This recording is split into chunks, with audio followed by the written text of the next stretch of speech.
salam sejahtera untuk kita semua, salam sehat selalu. Perkenalkan, saya Nicholas Ogewato SPD, Kepala Sekolah SD Negeri 008 Amsoi, PSP Angkatan 1. Sebagai pemimpin pembelajaran di sekolah penggerak, saya bersama semua Dewan Guru berusaha merencanakan dan melaksanakan kegiatan-kegiatan yang berkaitan dengan perubahan pendidikan di sekolah. Dalam melaksanakan segala rencana dan pelaksanaannya, kami semua selalu berdiskusi bersama untuk mengetahui dan mencari solusi kegiatan-kegiatan yang berkaitan dengan pembelajaran di dalam kelas maupun kegiatan proyek penguatan profil terhadap Pancasila atau P5. Salah satu kegiatan praktik baik yang akan kami laksanakan adalah melaksanakan kegiatan pemahaman rapor siswa. Adapun kegiatan praktik baik yang akan kami laksanakan bersama Dewan Guru adalah mengimplementasikan rapor kurikulum Merdeka Belajar untuk penilaian hasil belajar siswa pada semester 1 tahun pelajaran 2022-2023. Kegiatan ini akan dilaksanakan oleh tim pengembang kurikulum, yaitu Ibu Akati SPD. Dalam sekolah penggerak, mari bersama membangun pendidikan untuk sebuah perubahan. Terima kasih.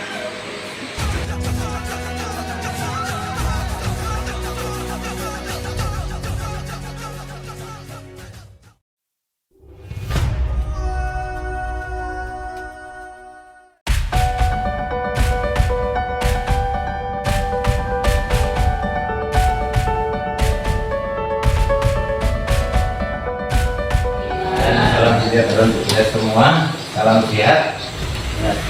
Hari ini kita kembali duduk bersama melalui kelompok diskusi untuk melaksanakan sebuah kegiatan bagaimana kita menggunakan rapor secara khusus bagi Dewan Guru yang melaksanakan kurikulum Merdeka Belajar. Adapun kegiatan ini supaya Bapak Ibu Guru bisa memahami dan nantinya bisa melaksanakan, mengimplementasikan rapor kurikulum Merdeka itu untuk penilaian hasil belajar siswa di SD kita pada semester 1.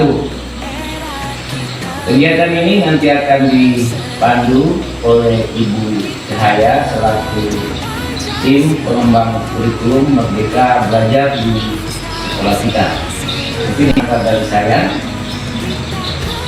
Sekali lagi saya ucapkan banyak terima kasih atas kesediaan Bapak Ibu Dewan Guru semuanya dalam kegiatan berbagi praktik baik di sekolah kita ini. Terima kasih. Kita akan memulai mereview satu-satu aplikasi dari rapor KM PSP ini. Baik, silahkan dibuka masing-masing aplikasi rapornya. Di sini ada beberapa format yang ada di rapor KM, yaitu yang pertama ada identitas sekolah, kemudian data siswa, tujuan pembelajaran, dan ekstra kurikuler. Kemudian ada input nilai, yaitu ada nilai asesmen formatif, kemudian nilai asesmen sumatif, dan rekam nilai. Adapun yang berikutnya yaitu sampul raport, nilai, mutasi, dan buku induk. Kebetulan raport ini dikembangkan oleh Ibu Ayu Chandra yang membagikannya secara gratis ya, jadi bisa di-download di internet. Baik Bapak Ibu, kita akan mereview mengenai identitas sekolah. Silahkan dibuka. Sudah ya. Nah, untuk identitas sekolah ini di raport sebelumnya itu K13 ada juga seperti ini sama. Jadi mungkin Bapak Ibu guru sudah tahu cara pengisiannya di bagian identitas sekolah. Baik, kita lanjut ke data siswa. Kemudian data siswa juga sama di kurikulum sebelumnya itu K13 sama pengisiannya. Jadi mungkin Bapak Ibu guru juga sudah tahu cara pengisiannya. Baik, kita lanjut aja ke berikutnya,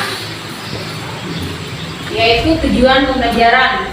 Nah, di sini di kurikulum sebelumnya itu tidak ada yang namanya format tujuan pembelajaran. Yang ada di situ KD ya, KD satu misalnya. Nah, kalau di sini ada, silahkan dibuka di pembelajaran bahasa Indonesia, kita ambil pelajaran bahasa Indonesia. Di sini sudah ada tujuan pembelajaran. Nah, misalnya di sini tujuan pembelajarannya itu bebas, tergantung dari guru mau buat berapa. Misalnya buat 2, 3, atau 4 silahkan. Itu masing-masing nanti ada nilainya. Kemudian di lingkup materi juga ada di situ, misalnya bab 1 misalnya Pancasila. Di situ ada beberapa sub materinya di situ, misalnya Pancasila itu ada udah Pancasila misalnya seperti itu ya. Jadi di sini juga dibuat sesuai dengan babnya. Subnya di bawah itu ada berapa, silahkan dimasukkan di lingkup materi. Baik, kita akan lanjut ke berikutnya, yaitu lingkup nilai. Nah, di sini ada, kita buka nilai asesmen formatif. Ambil PKN. Tadi sudah kita menginput tujuan pembelajaran, di situ sudah terlihat di TP1, TP2, TP3, dan TP4 sampai ke TP5. Kebetulan saya sudah mengisi, di situ ada sudah masing-masing TP-nya ada 5 TP yang saya ambil di asesmen formatif ini.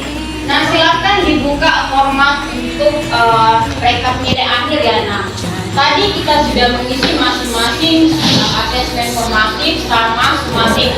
Nah, untuk melihat secara keseluruhan nilainya, di sini kita bisa melihat nilai capaian kelas. Kalau misalnya di KM itu capaian kelas ya. Jadi peringkat satunya siapa, peringkat duanya siapa. Nah, kalau misalnya di kurikulum sebelumnya itu namanya peringkat kelas. Kalau di sini capaian kelas ya. Jadi untuk mengetahui nilai akhir dari semua peserta didik, kita bisa lihat dari rekap nilai akhir siswa. Mungkin penyampaian dari saya setelah kurikulum dengan pramuka. Saya pun mengajarkan pramuka, ada panduan juga dari keluarga. Dari PP ada silabusnya, ada daftar hadir, ada daftar nilai, kegiatan-kegiatan. Nah, untuk siaga dari kelas 4 saya ambil tunggalam itu dari kelas 5, kelas 6 yang tidak umur 12 tahun. Itu ada patokan-patokannya. Pertama sejarah pramuka, yang kedua itu kali kemali, yang ketiga itu FKBB, yang keempat itu sandi, yang kelima itu tentang kesehatan pribadi dan kesehatan siswa yang dikeluarkan dalam P3K. Jadi masing-masing ada materi mungkin dari siswa-siswa yang mungkin mahir di bidang LKBP, ada yang mahir, kan belum tentu dia mahir di bidang kali kemandi. Ada yang paham sejarah, belum tentu dia paham di P3K. Jadi mungkin dari 4 item yang diberikan ini dari sangat berkembang, mungkin sangat berkembang dalam hal apa nanti akan saya diskusikan. Terima kasih banyak. Bagaimana pendapat Ibu untuk kegiatan kita pada siang hari ini tentang sosialisasi rapor PSP untuk nantinya menjadi hasil pembelajaran bagi anak-anak kita? Terima kasih atas waktu dan kesempatan saya setelah mengikuti sosialisasi rapor pendidikan tadi. Dalam pengisian rapor tersebut kita tidak hanya menebak-nebak untuk penilaiannya, tetapi penilaian itu juga harus secara real dilaksanakan di dalam kelas maupun di luar kelas. Nah, dalam penilaian ini kita boleh menggunakan tes tertulis, juga tes tidak tertulis juga boleh. Nah, manfaatnya banyak sekali. Kita dapat mengetahui perkembangan siswa. Nah, jika dalam pembelajaran itu siswa ada yang belum mengetahui, maka kita bisa mengambil solusinya cara yang tepat untuk agar siswa tersebut dapat mengerti. Mungkin itu yang dapat saya sampaikan. Apakah kegiatan ini membuat ibu senang atau tidak? Yang pasti ya, karena dengan kegiatan ini saya bisa mengerti untuk cara mengisi rapor kita. Ya. Bagaimana pendapat Ibu tentang kegiatan kita pada siang hari ini, yaitu sosialisasi rapor PSB untuk kelas rendah, dan kira-kira apa manfaatnya bagi Ibu setelah melaksanakan kegiatan ini?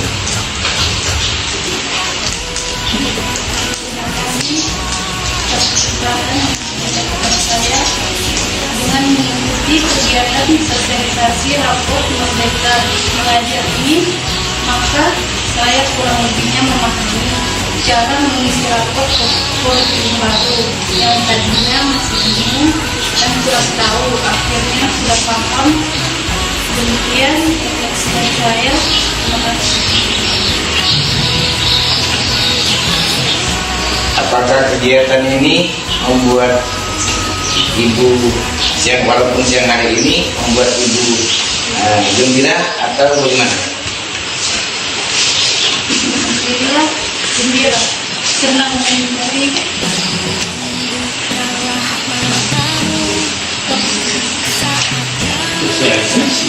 sosialisasi Indonesia Merdeka.